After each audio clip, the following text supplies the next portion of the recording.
Owl. Knock, knock. Who's there? Who? Who? Do you hear an owl in here?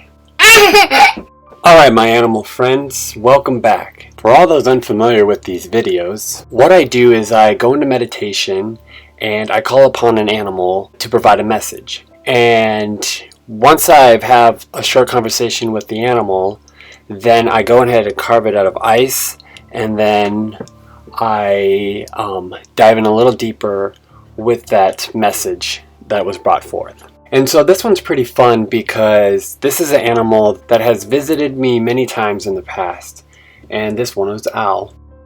And so to start off, I'm going to paint a few interesting facts about owl.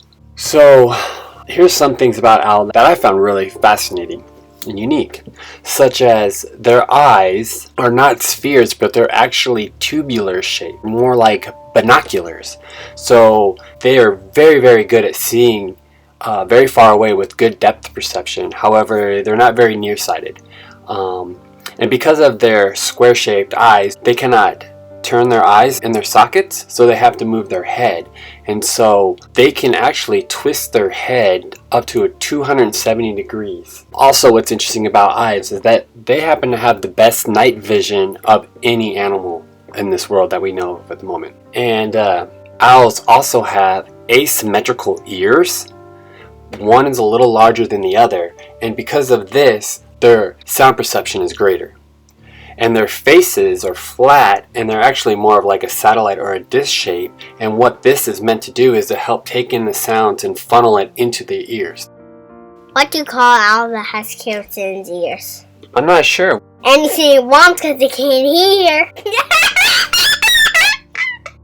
So, a couple other interesting things about owls is that they have special feathers that actually muffle the sound when they are flying, making the owls one of the most silent flyers of all animals. What's also interesting about owls too is that their flying rates are really slow compared to other animals, and because of that, they're able to fly more silent. And owls actually do not make their own nests, but no, they actually adopt nests or burrows that were made by other birds and creatures. So, did you hear about the owl who wore armor? I think it was called the night owl. Awesome. Okay, so now we're going to get into the spirit message of owl. And what was interesting about this one, it took a few tries, and eventually the animal came to me and it was owl. And what owl was doing was coming down for the attack, like it did like a flying pounce at something, right? What I saw was that action over again. And so what I got out of that was practice. And so what I found is very interesting about this is that as I was carving the sculpture, I ended up making a mistake and I had to redo the whole sculpture because I accidentally cut his head off. And so it was showing me that I had to redo what I just had to do. I had to practice. I had to practice doing the meditation multiple times before an animal came to visit me. So let's dive into just the concept of practice a little bit more, right? Because you always hear practice makes perfect, right? But practice does lead to a sense of mastery. And it's a long-winded game, and the progress is slow. It may be quick in the beginning, however, you see progress through hindsight. There is external and internal ways of practicing and developing. So when you have a desire to build a particular skill or a trait within you, practice is the only way really to get better at that skill and sticking with it. That's what practice is all about, is sticking with something and continuing to practice it. Before you can practice, you got to create an awareness. And then the second step is to practice. So some things that you can do to help practice on things, it's dedicating time and creating a habit. And so learning on how to find some part of your day and dedicate that time to go and practice. Even if you don't achieve much or you're really bad at the beginning, that's okay. It's all about building a habit If you try to continue with something for about 30 days, then a habit is being formed. And then when that habit is formed, then it becomes part of you.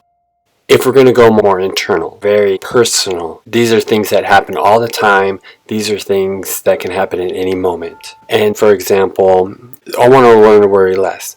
And so one thing you can do is focus on the worry, right? But then that could potentially lead you up into worrying about worrying. And if you attach a negative to the negative, it's actually going to make more of a negative. There's a thing called shifting polarities. And so you have a negative, but if you find the opposite of worry, which could potentially be trust, and focus more on how do I learn how to trust, right? And so when you start doing that, it's going to be very hard at first, and you're probably not going to see much progress because you're going to be like, well, I'm pretty much at 95% of worrying, and then that one time I remember to trust, and I was at 5%. That's making progress, because that's way more than what you're doing before. You have to be mindful of that. And so, but if you keep practicing, that polarity will slowly start shifting, and you start developing that trait or skill that you desire. Another thing that Al really wanted to show me was its eye, right? It was zooming in, it was like, hey, look into my eye, but don't just look at my eye, actually look in through my eye. And what I got from that was insight. And with a little bit of reflection on what I'm just talking about, the practicing and the insight very much overlap, particularly if you're looking to do more internal growth. It's kind of creating more of the awareness inside of you of the things that you do like and that you want to improve on, or the things that you don't really want in yourself no more and you want to kind of diminish them. And so, like I mentioned, you can always try taking the practice, shifting that polarity, so having insight on the things inside of you and questioning those feelings that you have and how they affect the external as well.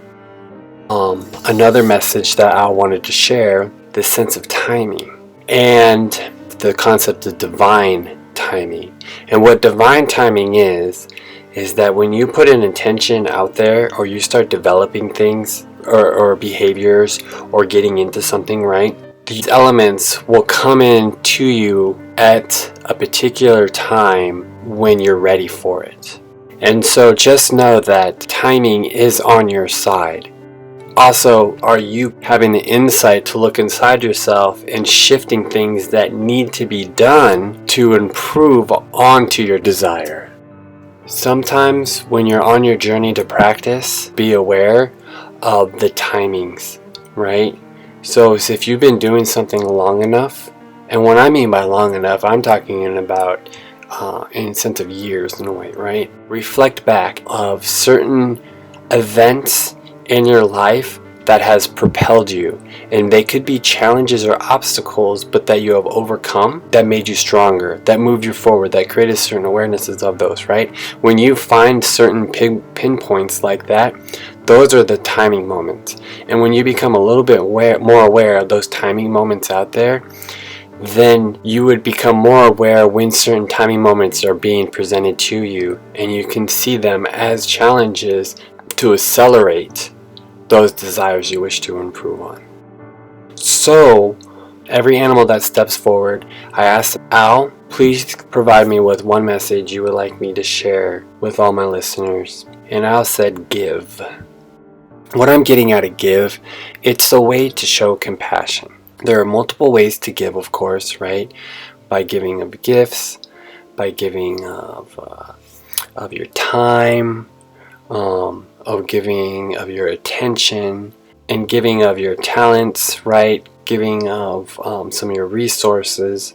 And it's to help others improve as well.